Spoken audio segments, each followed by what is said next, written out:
ഇനി air ഡെക്കിന്റെ SWOT അനാലിസിസിലേക്ക് നമുക്കൊന്ന് നോക്കാം. Strength, weakness, opportunity and threat. നമ്മളിവിടെ ചെയ്യുന്നത് ഒരു ബ്രെയിൻ സ്റ്റോമിങ്ങിൽ പല തരത്തിലുള്ള ഘടകങ്ങൾ നമ്മൾ എഴുതുന്നു, ലിസ്റ്റ് ഡൗൺ ചെയ്യുന്നു. അതിനെ സ്ട്രെങ്ത് ആണോ, വീക്ക്നെസ് ആണോ, ഓപ്പർച്യൂണിറ്റി ആണോ, ത്രെറ്റ് ആണോ എന്ന് വർഗീകരിക്കുന്നു. അങ്ങനെയാണ് ഒരു ബ്രെയിൻ സ്റ്റോമിങ് നമ്മൾ നടത്തേണ്ടത്. തീർച്ചയായിട്ടും നമ്മൾ സ്ട്രെങ്ത് ഫാക്ടേഴ്സ് എന്തൊക്കെയാണ് എന്ന് മാത്രം ലിസ്റ്റ് ഡൗൺ ചെയ്യൽ ഒരുപക്ഷെ പ്രായോഗികമായി ആയിക്കൊള്ളണമെന്നില്ല. ആ ബിസിനസ്സുമായിട്ട് ബന്ധപ്പെട്ട ഫീച്ചേഴ്സ് നമ്മൾ ആലോചിക്കുന്നു, അതിനെ ഏത് ഗണത്തിലേക്ക് പെടുത്തണം എന്ന് സാന്ദർഭികമായിട്ട് ചിന്തിച്ചു തീരുമാനിക്കുന്നു. അങ്ങനെയാണ് ഒരു SWOT അനാലിസിസിലേക്ക് കിടക്കേണ്ടത്. ഏറ്റവും വലിയൊരു ഘടകമായിട്ട് നമ്മുടെ മുന്നിലുള്ളത് ഇതിന്റെ ഫൗണ്ടേഴ്സ് ക്യാപ്റ്റൻ ഗോപിനാഥും അദ്ദേഹത്തിന്റെ സഹയാത്രികരുമായ ഇതിന്റെ ഫൗണ്ടിങ് മെമ്പേഴ്സ്, അവർക്ക് എയർലൈൻ ഏവിയേഷനിൽ ഉണ്ടായിരുന്ന നല്ല പ്രവൃത്തി പരിചയം, അത് തീർച്ചയായിട്ടും ഒരു കരുത്തായിട്ട് നമുക്ക് കാണേണ്ടതുണ്ട്. അതൊരിക്കലും ഒരു വീക്ക്നെസ് അല്ല, അതൊരു ഓപ്പർച്യൂണിറ്റി അല്ല, ഒരു ത്രെറ്റ് അല്ല. അതൊരു ആന്തരികമായ ഘടകമാണ്, അത് സ്ട്രെങ്ത് ഫാക്ടറാണ്. ഇന്റർനെറ്റ് ഓപ്ഷൻ ഉപയോഗപ്പെടുത്തിക്കൊണ്ട് ബുക്കിംഗ് സാധ്യതകൾ പ്രയോജനപ്പെടുത്തിയ എയർ ഡെക്കിനെ അതിനെ ഏത് ഗണത്തിലേക്ക് പെടുത്താൻ കഴിയും നമുക്ക്? തീർച്ചയായിട്ടും അതൊരു മാർക്കറ്റിലെ അവസരമാണ്, ഒരു ഓപ്പർച്യൂണിറ്റിയാണ്, ഒരു ബാഹ്യമായ ഘടകമാണ്. എന്നാൽ അതിനെ ഉപയോഗപ്പെടുത്തുകയായിരുന്നു. So opportunity. അടുത്തടുത്ത് ചെറുനഗരങ്ങളെ ബന്ധപ്പെടുത്തിക്കൊണ്ടുള്ള വിമാന സർവീസുകൾ പറക്കൽ നടത്തിയത് തീർച്ചയായിട്ടും ഒരു ഓപ്പർച്യൂണിറ്റി ഉപയോഗപ്പെടുത്തലായിരുന്നു. 9 പുതിയ ലക്ഷ്യങ്ങളിലേക്ക് ഇതുവരെ എയർലൈൻ സർവീസ് ഇല്ലാതിരുന്ന ഇടത്തേക്ക് സർവീസ് നടത്തിയത് വലിയൊരു വിടവിനെ, വലിയൊരു അവസരത്തെ ഉപയോഗപ്പെടുത്തി. 7 ബേസ് ലൊക്കേഷനെ കേന്ദ്രീകരിച്ചുകൊണ്ട് point to point route network നടത്തിയത് അത് ആന്തരികമായ ഒരു കരുത്തിനെ ഉപയോഗപ്പെടുത്തലായിരുന്നു. ലീൻ ആൻഡ് മീൻ സ്റ്റാഫിംഗ്, 8 മണിക്കൂറുള്ള ഒരു ഷിഫ്റ്റ്, അങ്ങനെ 3 ഷിഫ്റ്റ് ഒരു ദിവസം, ആ രീതിയിൽ പ്രവൃത്തികൾ വർക്കിംഗ് ക്രമീകരിച്ചാൽ ഒരു ദിവസം 16 മണിക്കൂർ എയർക്രാഫ്റ്റ് ആകാശത്ത് നിൽക്കും, മാക്സിമം യൂട്ടിലൈസേഷൻ സാധ്യമാകും എന്ന കൺസെപ്റ്റിൽ നിന്നും lean and mean staffing implement ചെയ്തു. അത് വലിയൊരു കരുത്തായി നമുക്ക് കണക്കാക്കണം. ആ കരുത്തിൽ നിന്നും അടുത്ത ശക്തി ആർജിക്കുന്ന നമുക്ക് കാണാൻ കഴിയും. കൂടുതൽ ഫ്ലൈയിങ് അവേഴ്സ് എന്ന് പറഞ്ഞാൽ തീർച്ചയായിട്ടും കൂടുതൽ സീറ്റ്സ് അവൈലബിലിറ്റി തന്നെയാണ് അതിന്റെ അർത്ഥം. കൂടുതൽ സീറ്റ്സ് അവൈലബിലിറ്റി എന്ന് പറയുമ്പോൾ കൂടുതൽ കസ്റ്റമേഴ്സ്, കൂടുതൽ റവന്യൂ, കൂടുതൽ പോപ്പുലാരിറ്റി, കൂടുതൽ മാർക്കറ്റ് ഷെയർ, അങ്ങനെ അതൊരു ബിസിനസ് വർധനവിന്റെ, ബിസിനസ് ഡെവലപ്മെന്റിന്റെ വലിയൊരു ഘടകമായിട്ട്, അതോടൊപ്പം ആന്തരികമായി നമുക്ക് നിയന്ത്രിക്കാൻ പറ്റുന്ന ഒരു ഘടകമായിട്ട് തന്നെ ഇതിന്റെ മുന്നിലുണ്ട്. So strength factor. ഇന്ത്യ പോലെ ജനബാഹുല്യം ഉണ്ടായിരുന്ന ഒരുപാട് പേർ വിമാനത്തിൽ കയറണം, വിമാനയാത്ര നടത്തണം എന്നത് ഒരു സ്വപ്നമായി കണ്ടിരുന്ന രാജ്യത്ത് 1 രൂപ ടിക്കറ്റ് എന്ന വിപ്ലവാത്മകമായ കൺസെപ്റ്റ് അവതരിപ്പിക്കുകയും അത് ജനങ്ങളിലേക്ക് എത്തിക്കുകയും ചെയ്തത് ഒരു വലിയ അവസരത്തെ ഉപയോഗപ്പെടുത്തലായിരുന്നു. പിന്നെ ഏറ്റവും പ്രധാനപ്പെട്ട ഒരു കരുത്ത് നമ്മൾ കാണേണ്ടത് ഇതിന്റെ വരുമാനം, ക്യാഷ് ഫ്ലോ, ഈ ഒരു സർക്കിളിൽ തന്നെ, ഈ ഒരു വലയത്തിൽ തന്നെ കിടന്ന് കറങ്ങത്തക്ക രീതിയിൽ പരമാവധി ലാഭം ഉറപ്പാക്കാൻ വേണ്ടി വെൻഡേഴ്സ്, സപ്ലയേഴ്സ്, സ്റ്റാഫിംഗ്, അത്തരം കാര്യങ്ങളിൽ ഉൾപ്പെടെ വളരെ അടുപ്പമുള്ള, അതോടൊപ്പം കുടുംബത്തിൽ നിന്ന് തന്നെ സോഴ്സ് ചെയ്യാൻ കഴിഞ്ഞു. ഇതിന്റെ ഫൗണ്ടറുടെ ഭാര്യ ഭാർഗവി ഗോപിനാഥ്, അവരുടെ ഒരു സംരംഭമായിരുന്ന ബൺ വേൾഡ്, ഇതിലേക്ക് സ്നാക്സ് ആൻഡ് റിഫ്രഷ്മെന്റ് സപ്ലൈ ചെയ്തു. അതിന് മാത്രമായി 7 കോടിയോളം രൂപയുടെ ലാഭവും റിപ്പോർട്ട് ചെയ്യുകയുണ്ടായി. ഇപ്പോഴും ബാംഗ്ലൂരിൽ പ്രവർത്തിച്ചു കൊണ്ടിരിക്കുന്ന ബേക്കറിയാണ് ബൺ വേൾഡ് എന്നത്. 25 വർഷം പിന്നിട്ടത് ഈ അടുത്തിടെ പത്രകോളങ്ങളിൽ വളരെ നല്ല വാർത്തയായിട്ട് വരികയുണ്ടായി. അതോടൊപ്പം മീഡിയയുടെ സപ്പോർട്ട് നന്നായി ലഭിച്ചു. ലോ കോസ്റ്റ് എയർലൈൻ എന്നുള്ള രീതിയിൽ അതിന്റെ ബിസിനസ് ഇന്നോവേഷനെ പറ്റിയിട്ടും അതിന്റെ സ്വപ്നങ്ങളെ പറ്റിയിട്ടും ഒക്കെ നല്ല കവറേജ് ലഭിച്ചത് ഒരു അവസരം ഉപയോഗപ്പെടുത്തലായിരുന്നു. IT ഇൻഫ്രാസ്ട്രക്ചർ ഉപയോഗിച്ചുകൊണ്ട് ഇതിന്റെ ഓപ്പറേഷണൽ എഫിഷ്യൻസി കൂട്ടായി $40 million fund rising from ICICI ventures and capital international exchange, അതൊരു നല്ല അവസരമായിരുന്നു. പിന്നെ ദൗർബല്യത്തിലേക്ക് ആണ് അടുത്ത ഘടകം നമ്മുടെ വിരൽ ചൂണ്ടുന്നത്. കാരണം കോസ്റ്റ് റിഡക്ഷൻ എന്ന ഇതിന്റെ അടിസ്ഥാന കൺസെപ്റ്റ്, അടിസ്ഥാന പോയിന്റ് ഒരു ദൗർബല്യമായി മാറുന്നത്, പരിണമിക്കുന്നത് നമുക്ക് കാണാൻ കഴിയും. കാരണം ചെലവ് ചുരുക്കൽ എന്നതിനെ മാത്രം ആശ്രയിച്ച് നിൽക്കുമ്പോൾ അതിന് പരിധികളുണ്ട്, പരിമിതികളുണ്ട്.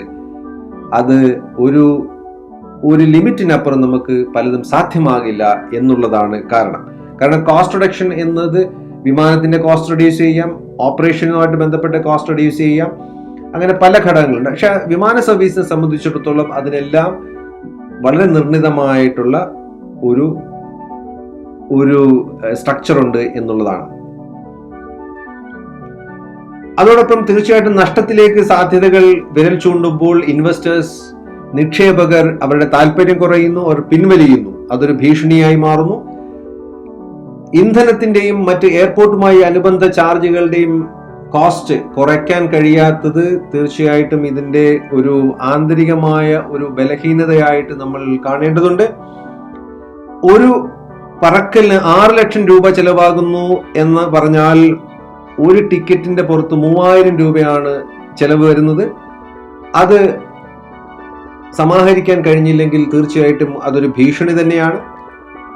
മറ്റൊന്ന്, കരാറിൽ ഏർപ്പെട്ടിരുന്ന കമ്പനികൾ പലപ്പോഴും അവർ സ്വന്തമായ ചില സർവീസുകളിലേക്ക്, ഉദാഹരണത്തിന് സിത എന്ന കമ്പനി എയർവേ ബിസിനസ്സിലേക്ക് കാലെടുത്ത് വെച്ചത് എയർഡെക്കിന് ഒരു ഭീഷണിയായി മാറുകയുണ്ടായി.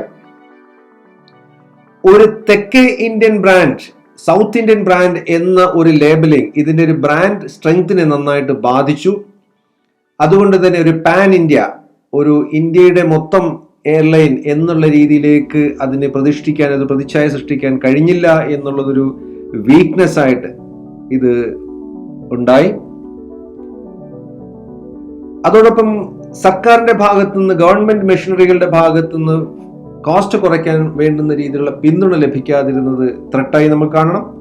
ഒരു ലോ കോസ്റ്റ് എയർലൈനെ സംബന്ധിച്ചിടത്തോളം ഇന്ത്യ എന്ന രാജ്യത്ത്, ജനസംഖ്യ കൊണ്ട് ഒരു വലിയൊരു പൊട്ടൻഷ്യൽ ഉള്ള രാജ്യത്ത് ലോ കോസ്റ്റ് എയർലൈൻ വലിയൊരു അവസരത്തെയാണ് പ്രയോജനപ്പെടുത്തിയത്. അത് ഓപ്പർച്യൂണിറ്റി എന്നതിലേക്ക് വരുന്നു.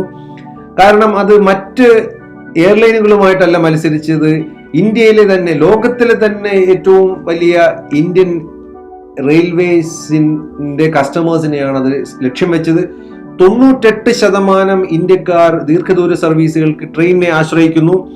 അപ്പോൾ അതിൽ നിന്ന് ഒരു 18-20% അപ്പർ ക്ലാസ്സിൽ യാത്ര ചെയ്യുന്നവരെ വിമാനത്തിലേക്ക് മാറ്റാൻ കഴിഞ്ഞാൽ തന്നെ നല്ലൊരു മാർക്കറ്റ് വോള്യൂം ഉണ്ട്, നല്ലൊരു ബിസിനസ് പൊട്ടൻഷ്യൽ ഉണ്ട് എന്ന് തിരിച്ചറിഞ്ഞത് വലിയൊരു അവസരമായിട്ട്, ഓപ്പർച്യൂണിറ്റി ആയിട്ട് ഇതിന്റെ മുന്നിൽ നമുക്ക് കാണണം. അത് ഒരു ബിസിനസ് വിദ്യാർത്ഥിയെ സംബന്ധിച്ചിടത്തോളം, സ്റ്റാർട്ടപ്പുകളെ സംബന്ധിച്ചിടത്തോളം, ബിസിനസ് ഐഡിയയിൽ വർക്ക് ചെയ്യുന്നതിനെ സംബന്ധിച്ചിടത്തോളം നല്ല ഒരു പൊട്ടൻഷ്യൽ ലേണിംഗ് ആണ്. അതോടൊപ്പം ഇതിന്റെ വരുമാനം 1 രൂപ ടിക്കറ്റ് എന്നൊക്കെ പറയുമ്പോൾ ഉണ്ടാകുന്ന നഷ്ടത്തെ എങ്ങനെ കോമ്പൻസേറ്റ് ചെയ്യാം, അതിനാണ് ഡൈനാമിക് പ്രൈസിങ്. അത് മറ്റൊരു അവസരം ഉപയോഗപ്പെടുത്തലായിരുന്നു. എന്നാൽ അവിടെ വരുന്നു ഭീഷണി. കാര്യം ആരും ബിസിനസ്സിൽ വലിയ വലിയ കുതിപ്പുകൾ നടത്തുമ്പോൾ മറ്റുള്ളവർ വെറുതെ ഇരിക്കില്ലല്ലോ. അത് നമുക്ക് വളരെ അനുഭവമുള്ള കാര്യമാണ്, വളരെ സാധാരണമായ കാര്യമാണ്. അപ്പോൾ ജെറ്റ് എയർവേസ് പോലെയുള്ള ലക്ഷറി എയർലൈൻസ് അവർ എങ്ങനെ ഇവരെ ടാപ്പ് ചെയ്യാം എന്നുള്ള ചിന്തയിൽ നിന്നാണ് ചില എയർഡെക്കിനുമായിട്ട് കോമ്പീറ്റ് ചെയ്യേണ്ട ട്രാക്കിൽ അവർ ടിക്കറ്റ് ഫെയർ കുറയ്ക്കുന്നു, എയർഡെക്കിനേക്കാൾ ഒരുപക്ഷെ കുറയ്ക്കുന്നു.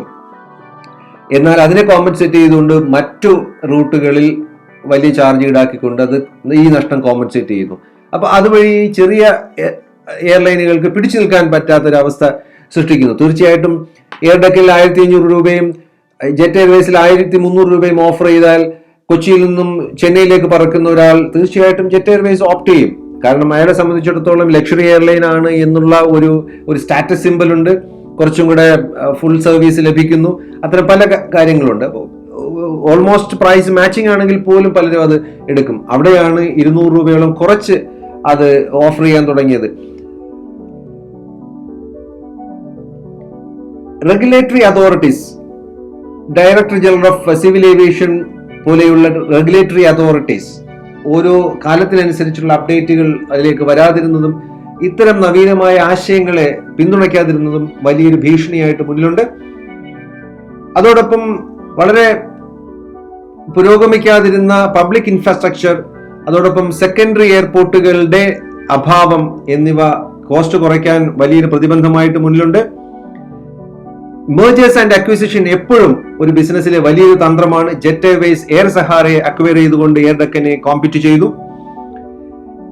ബുക്കിംഗിന് ഇന്റർനെറ്റ് സർവീസ് ഉപയോഗപ്പെടുത്തിക്കൊണ്ട് വലിയൊരു ചെലവ് ചുരുക്കൽ മാർഗം മുന്നിൽ കണ്ടിരുന്ന എയർ ഡെക്കനെ സംബന്ധിച്ചിടത്തോളം ഇന്ത്യ പോലെ ഒരുപാട് ഗ്രാമങ്ങളും ഗ്രാമാന്തരങ്ങളും ഉള്ള സ്ഥലത്ത് ഇന്റർനെറ്റ് അവൈലബിലിറ്റി ഇല്ലാതിരുന്നത് ഈ ബുക്കിംഗ് സംവിധാനത്തെ ആരെയാണോ ഉദ്ദേശിച്ചത് അവരിലേക്ക് വേണ്ട രീതിയിൽ എത്തിക്കാൻ കഴിയാത്ത അവസ്ഥ സംജാതമാക്കി. തീർച്ചയായിട്ടും ഇന്ധനത്തിന്റെ വില പ്രശ്നം തന്നെയാണ്. അത് ലോ കോസ്റ്റ് എയർലൈനെ സപ്പോർട്ട് ചെയ്യുന്ന രീതിയിലേ ആയിരുന്നില്ല. അപ്പൊ ഇത്രയും നേരം നമ്മൾ ചർച്ച ചെയ്ത വിവിധ ഘടകങ്ങളെ ഒരു സ്വേർട്ട് മെട്രിക്സിലേക്ക് എങ്ങനെ നമുക്ക് പ്രതിഷ്ഠിക്കാം, എങ്ങനെ നമുക്ക് കൊണ്ടുവരാം എന്ന് നോക്കിക്കഴിഞ്ഞാൽ strength, weakness, opportunity and threat ടേബിളിലേക്ക് നമ്മൾ കൊണ്ടുവരുന്നു. ഇതുവരെ ചർച്ച ചെയ്ത സ്ട്രെങ്ത് ഫാക്ടേഴ്സ്, കരുത്തിന്റെ ഘടകങ്ങളെ നമ്മൾ എസിലേക്ക് ഇടുന്നു, ദൗർബല്യങ്ങളെ വീക്ക്നെസ്സിലേക്ക് ഇടുന്നു, അവസരങ്ങൾ ഉപയോഗപ്പെടുത്തുന്നതിനെ നമ്മൾ ഒ എന്ന ബോക്സിലേക്ക് ഇടുന്നു, ഭീഷണി ത്രെറ്റ് എന്നുള്ളതിനെയും നമ്മൾ ഇതിലേക്ക് കൊണ്ടുവന്നാൽ ഈ ടേബിൾ പൂർണ്ണമാകുന്നു. ഇതിനെ അടിസ്ഥാനപ്പെടുത്തിക്കൊണ്ട് അടുത്ത പ്ലാനിലേക്ക് കടക്കാൻ കഴിയുന്നു, സ്ട്രാറ്റജികളിലേക്ക് കടക്കാൻ കഴിയുന്നു. ഇങ്ങനെയാണ് ഒരു സ്വേർട്ട് അനാലിസിസ് നമുക്ക് ചെയ്യാൻ കഴിയുന്നത്.